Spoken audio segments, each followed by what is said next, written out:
Let's move into our next discussion now. The United Arab Emirates recently suspended direct employment visa for Nigerians. This suspension came as a result of the increasing rate of crimes allegedly involving Nigerians in the Middle East country. What does this mean for the diplomatic relations between Nigeria and the United Arab Emirates? That is what we'll be talking about next. And joining me to discuss this is strategy consultant Dikbo Oyewole. Dikbo, good morning. Good morning, Mike. Good to see you. Good to see you. There seemed to be a lot of traffic this morning. It's a Monday morning, though. Yes, very, very serious. But it's good you're here now. We're here. Right. The stories we're hearing from the United Arab Emirates seem to be really troubling on one hand. And it's a thing of great concern to not just Nigerians, but to a lot of Africans, because where Nigerians get to anywhere in the world, they dominate. So when the dominance is coming from the negative perspective of, okay, crime was committed here, it is involving Nigerian, crime was committed there, it is involving a Nigerian, and things like that, it creates a lot of tension. What do you make of all of the stories coming out from the United Arab Emirates right now? Well, for me, I think it is quite disheartening that we have a lot of people that decide to leave the shores of this country and then go out there to commit crimes. I mean, what's the whole idea behind that? I tell people that anywhere you are, even if you're in your home country, you behave yourself. It's not an issue of integrity, it's just an issue of common sense. The whole conversation around the whole UAE issue with the Nigerians committing crimes. I mean, last month there was a cold clash that left like 22 people killed. Since the work visa ban, I've been having conversations with some contacts I have in country, and a lot of people are afraid, a lot of people are scared. They believe that there's been some clamp down on Nigerians, and we even have folks that are there legally. They have to renew their work visas, and they are afraid because they're not sure if they're going to have it renewed. They're not sure what impact to have on them. They're not sure what ripple effects all of this will have on them, and they've been there legally. They pay their taxes. They're doing the right thing. So I believe that for me, it is quite troubling. It's rubbing off negatively on it's other rub off people. negatively on others. But for me, I would also like to say this, that globally, and you will agree with me, that Nigerians are doing very well, no matter the industry, in tech, in finance, in medicine, in sports, in entertainment.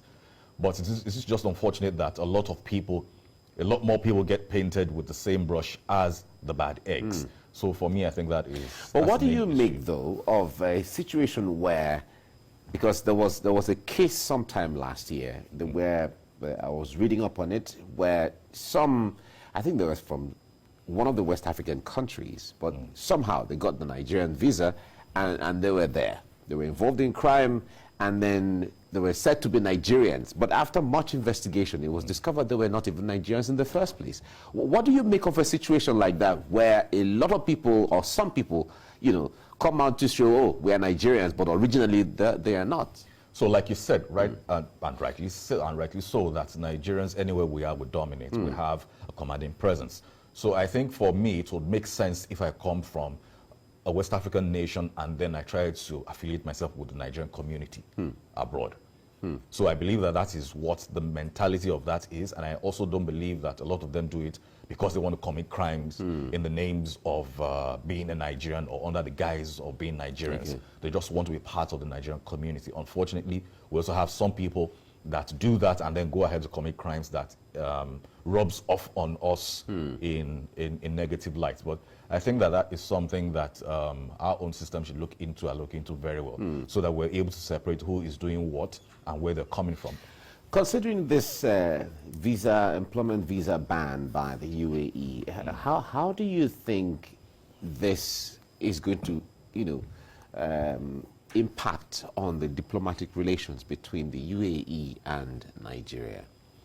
Well, I'm not sure, and I'll say I'm not sure because since the ban, so the news came out on Tuesday, the ban happened actually on Monday. So it's been a week today that the ban happened, and then I've been looking out for some news from the Ministry of Foreign Affairs, and we haven't heard anything.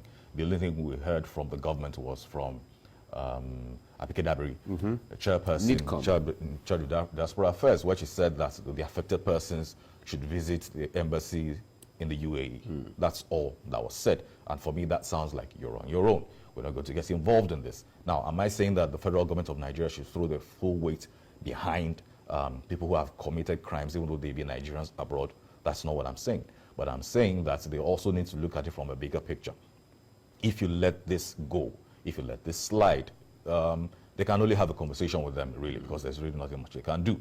But I would expect that by now that we're hearing a lot of conversation going on around how they can see it lifted, what maybe conditions they want, what else they want to have as assurances, and mostly having serious diplomatic relations, because in the end, that is what it is. That is the whole point. That is the whole essence of that ministry, the Ministry of Foreign Affairs, to say that, okay, we want to have these conversations with other states around the globe. But if we look at it critically, I wonder what options are left for Nigeria, at least officially, when it comes to Nigeria as a country, when citizens go into other countries and then commit crimes. What will Nigeria do in that kind of situation? Is it to go there, wade in, intervene, and get the people out, or they should come and serve their terms in Nigeria, or what should Nigeria do in the situation like that? Well, I believe that it also depends on the nature of the crime. I mean, there were some people that committed crimes and then they were treated to Nigeria legally.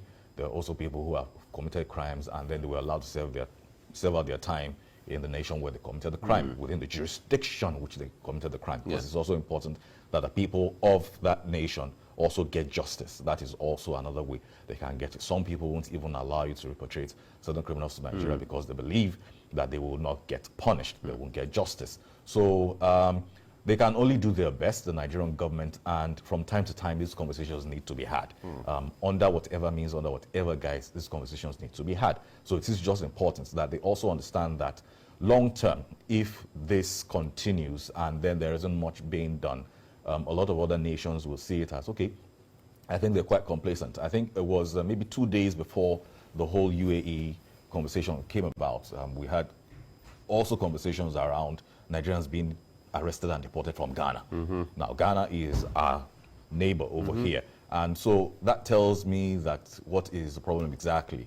Yes, a lot of people are doing things they're not supposed to do, but somehow Nigerians get singled out. What is the reason for that? Is it that there isn't that much respect? Is it that we're losing the clout we believe we have, or it doesn't exist at all? Or what is the issue? For me, in this entire conversation, I would want us to focus on what we can do internally, because what another nation state does is not within our power. It's not within what we can do anyway. So I would say that we're looking to see what we can do. What is it that we can do in-house, within our own system, to ensure that Nigerians are respected abroad and are regarded abroad as they should be. Okay, we have to leave it here now. Thank you so much, strategy consultant Dick Boyewale. Thanks for coming on the program. Thank you for having me. Thank you. Thank you. Great. You're watching TVC Breakfast